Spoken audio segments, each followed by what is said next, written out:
Hello hi friends, welcome back to my YouTube channel కృషి Geethu vlogs.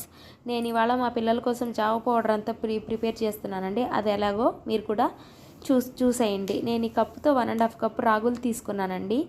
అదే కప్పుతో half cup లెక్కన హాఫ్ కప్ జీడిపప్పు, హాఫ్ కప్ బాదమ్స్, half cup walnuts, half cup పిస్తా పప్పు తీసుకున్నానండి. ఇవి నేను ఇక్కడ 1.5 కప్ రాగులు తీసుకుంటే డ్రై ఫ్రూట్స్ మొత్తం హాఫ్ కప్ లెక్క తీసుకున్నానండి. ఇప్పుడు మనము డ్రై రోస్ట్ చేసుకోవాలండి. ఇవి మొత్తము చేశాక ఫ్యాన్ కింద పెట్టి చల్లారాక నేను మెత్తగా మిక్సీ పట్టేసుకున్నానండి పౌడరు.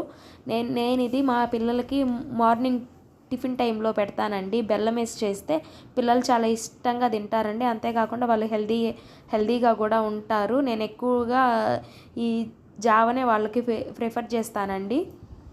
ఈ వీడియో కనుక మీకు నచ్చినట్టయితే లైక్ చేయండి, షేర్ చేయండి, సబ్స్క్రైబ్